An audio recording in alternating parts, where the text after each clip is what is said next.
Hi everyone, and welcome back to our YouTube channel. We are as always your hosts, ARNE and Carlos, and we are back with yet another episode, which means that we are getting closer and closer to the end.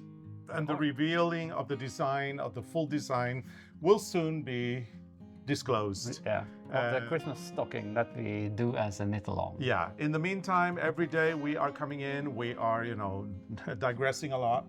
And then we show you the 6 rounds of knitting, and then you can go over to the blog and download it for free, and the pattern will remain for free until December 1st. Yeah. So you still have plenty of time. If you want to start now, please feel free to start now. We would love it if you did come in here though every day and hang out with us for a few minutes, and keep in mind that we've also got a great comments section below with a great community of people that we really enjoy having here. But if you're a little bit behind, it's no big deal, because you can actually then you can knit while you watch this episode. Yeah, you can do it tomorrow. You can download today's pattern and knit it tomorrow. And then you can actually watch this tomorrow if you want You to. could do, or next year. Because the Knitalong is going to be here forever. But the pattern is not free next year. No, exactly. Only free this year, and you still have plenty of time Until 1st of December. Yeah, and then if you want to knit a second stocking, you have all of December to do that. Mind you, we will be cleaning, baking, making glögg. Yeah. Celebrating Advent. Here it's most certainly not November, but we are pre-recording. And the only way we can assure you an episode a day is by pre-recording this Knitalong. Otherwise, if something happens to my mother or my father and we need to leave, we might miss the whole thing. And then you're sitting there waiting for a Knitalong that didn't happen. Actually, that happened to us when we got into lockdown back in 2020. A lot of people here have been following us since the lockdown. We started a daily podcast that we suddenly had to interrupt because I had gotten very sick with COVID. So we had to stop it. So we had to stop it, unfortunately, and we don't want that to happen again. So and we did it while I had COVID. Yeah. I was coughing a lot. Yeah, I know. Eric had to cut out some of the coughing. And I thought I just had a cold. Yeah. And it turned out later I had also COVID. It did, yeah. But now that is like a flu. So if we have it now, I'm not sure if we have it, or I don't know if it's anymore. a flu or if we have it.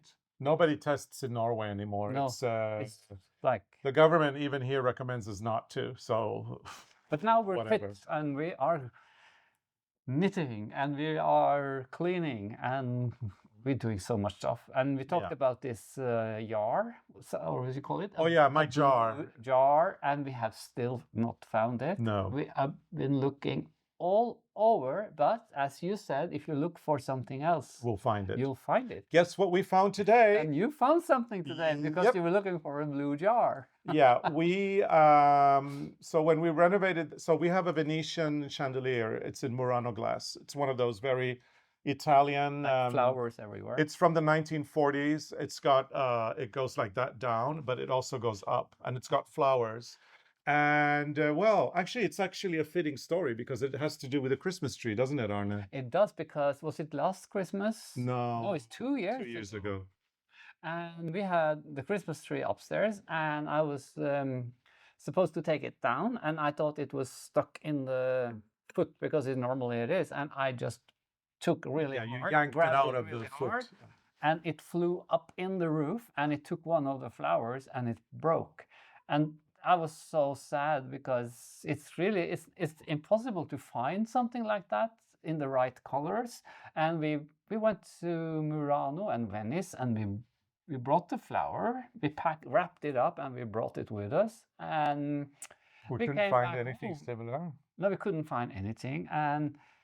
And we also have a friend, and his father and grandfather, they were making these flowers in Murano. So we talked to him also, but it's impossible to make something similar. Yeah, to start with, in Italy, commission a piece of Murano glass shaped as a flower, an exact replica from a chandelier from the 1940s, that is going to cost You could buy a new lamp. a lot of money. You can buy 4 chandeliers probably So for the cost we of that. wrapped it up and we took it back home, and then we heard about the glue. Wait, hang on, no. You're going too fast. Oh, yeah, I'm going too fast. So we wrapped it up, Yeah. and we left it in the kitchen. In a safe place. It was on the stove. You know, we had a wooden stove. It was on the wooden stove on the side. It was there for about a year. And then we were going to renovate the kitchen, and we put it in a safe place. You found it in something, in a box or something? No, here it goes. Okay. So we had it all wrapped up in this bubble wrap, and it was in the kitchen. And then we decided to put it in a safe place, which we had no idea where it was. We thought maybe it was the bathhouse, because that's where we moved all our utensils and all our plates and everything during the renovation. But the bathhouse has been a mess ever since, because now with the extension building and all that, so we haven't bothered, but we've assumed it was there. Started looking for it, couldn't find it. Then this year we went to England. We were in London, and we met up with a really good friend, Monica, who works for this Italian guy called Vincenzo Caffarella, and he specializes in vintage glass lamps from Italy. And we've actually bought several pieces from him. And actually, we bought the chandelier from him. And Monica said, it's embarrassing to tell them that we broke it. I know, but we told Monica, and Monica said that there is a special glue for glass. And we found the glue for glass, but then we couldn't find the chandelier. No. Until today. I found it in the Finnish cabinet in the dining room, and it was not wrapped in bubble wrap. It was behind a vase. Loose? Like not... Yeah. Wow. I know. You could have broken more. Wow. Were there more pieces in there? Because there seems like there's a little piece missing. We might have to go back and look.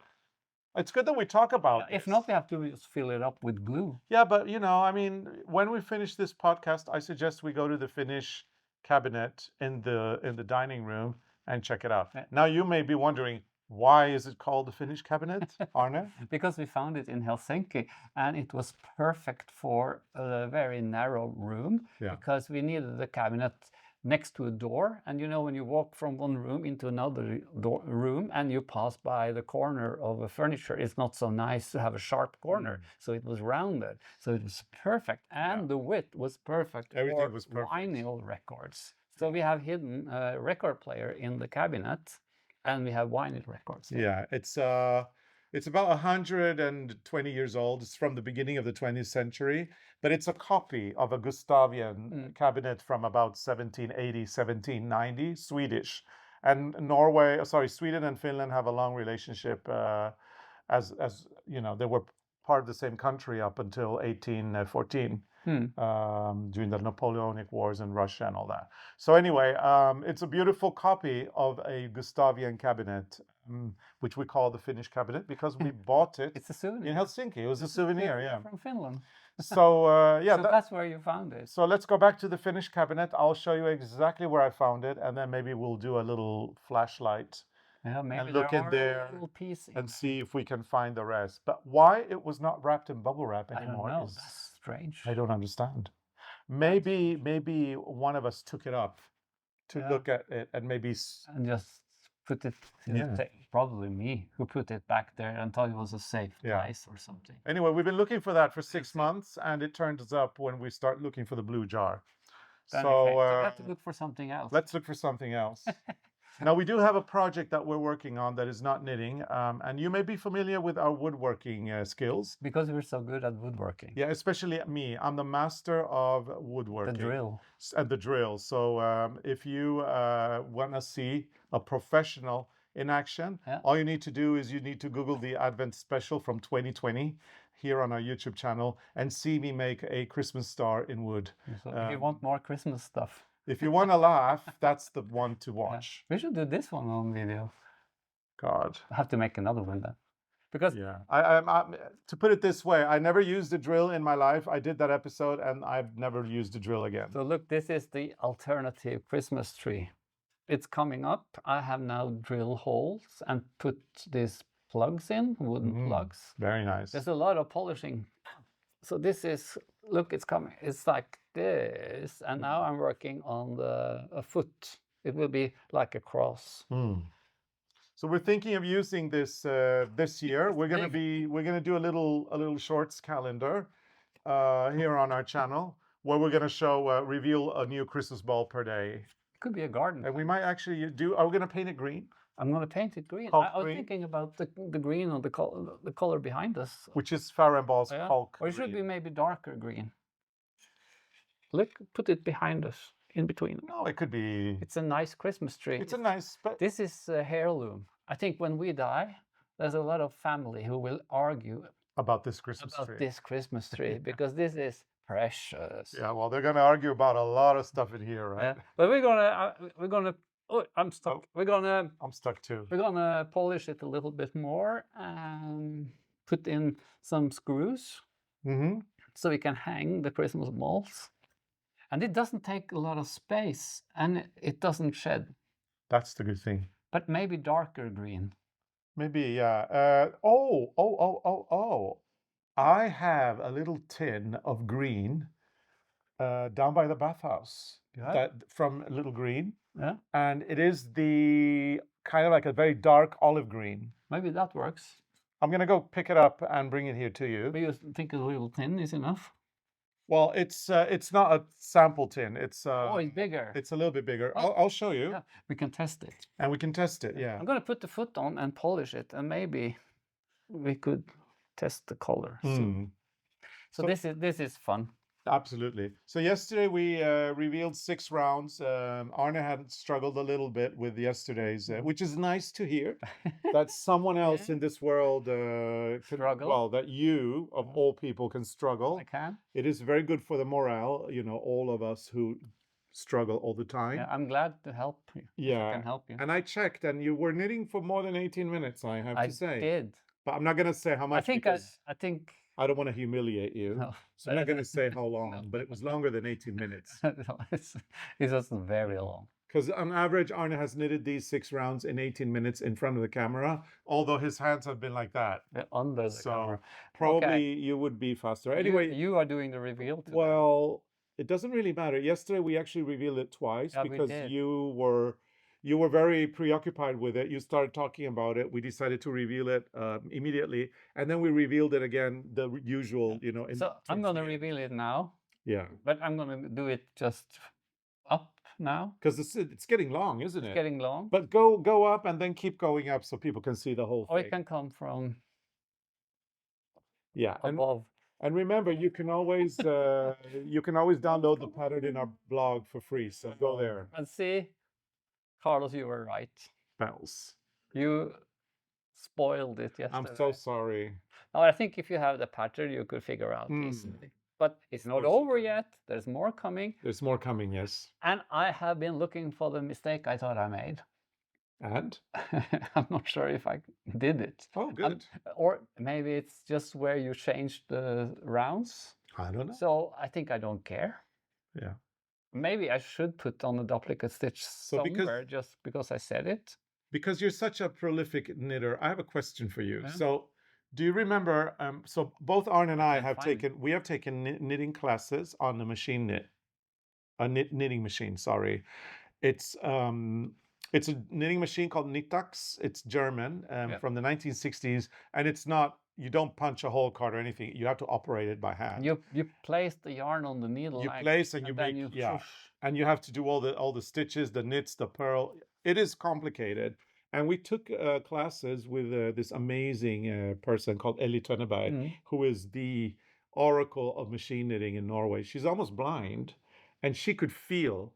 So if I made a mistake, or if I when I was pulling the machine, if one of the stitches got popped, even if she couldn't see, she could feel it. Or she heard it or something. I don't know. But my question is, because you were looking for the mistake, is it so that when you make a mistake, you feel it, even if you don't see it? Are you as psychic as she was? No. Or is? Well, sometimes you feel it, because sometimes if there's a rhythm in the pattern and you suddenly felt that you jumped over something, you can feel it sometimes. Yeah, that's what I was thinking. But now it's easy because, like, this was walk in the park, because you kind of knew what was Yeah. coming. I don't feel the mistakes. I just keep going, And you do. and then I notice it when I'm knitting 3 rows above, especially the color work. I go, oh, the pattern is not adding up, and then I go down and then I say, okay, don't panic, don't panic. I can fix this. I can fix this. I have a perfect method to fixing this. And then I turn around and I say, Arne, can you help me, please? That's me. And it, it never fails. But it depends Worked every time. But it depends on how big it is. Sometimes you don't care if it's just a little thing. Yeah. It's not the end of the world. It's like no one will go through your thing and look for it. Well, some people do, but if they do, they don't have a life. Yeah, that's true. They should get a hobby. They should start knitting. Or they could go and check out if they can answer the question to our competition. Right. So we have a competition. So we're gonna head right over there, and we'll see you tomorrow with a whole bunch of 6 rounds. Yeah, 6 rounds. So here's the competition for you guys. So we've got a really cool competition running this year where we will randomly select a lucky winner who will win our latest e-booklet that we have done for Rowan. And enough of the Rowan Norwegian wool yarn to knit one of the sweaters from this e-booklet in any size they want. Yeah, and the inspiration for this collection is Svalbard. So we have the husky sweater, we have the dog sledge, we have cables, and we have polar bears. And the only thing you have to do is to answer this question. How many books have we published? Yep, that's the question for this year. And we want you to put the answer in the comments down below. It's a number we're looking for. And we're going to give you a little hint. Wikipedia is not a reliable source. So you may want to look elsewhere if you want to get the correct answer. Yeah. And you can put the answer down preferably once per day during this Knitalong, and that will increase your chances. But please do not put the answer more than once per day, because then you will be ghosted by YouTube, and you do not want that to happen. So once a day is pretty much enough. Yeah. And we will announce the lucky winner in December. So this will be a fine Christmas, well, one person will get a really fine Christmas present from Arne and me in the post as well. So remember to like and subscribe, and if you're a subscriber, put on that notification bell, because then you won't miss an episode. Yep, and make sure to interact with our content, as that really helps us here on YouTube. And last but not least, for additional content, make sure to look at the offer that we have for members. Becoming a member means that you will get 15-minute catch-ups with us every week. We do live streams where we offer our knitting help and expertise. We've got shenanigans in the kitchen and shenanigans, well, actually, shenanigans pretty much wherever we go. And then there's fun things like badges and emojis and other kind of content like that. So if you want to become a member, or if you want to consider it, all you need to do is visit our channel at Arne Carlos, go to the subscribe button, and next to the subscribe button, you've got a join button. Join by clicking and then selecting your tier. And we look forward to seeing you for that additional content as well. And if not, it's perfectly okay. We look forward to seeing you here every day for our Knitalong, and then for our usual episodes on Sundays. Yes. Yep. So thank you for watching, and we will catch up with you very, very soon again. Bye. Bye.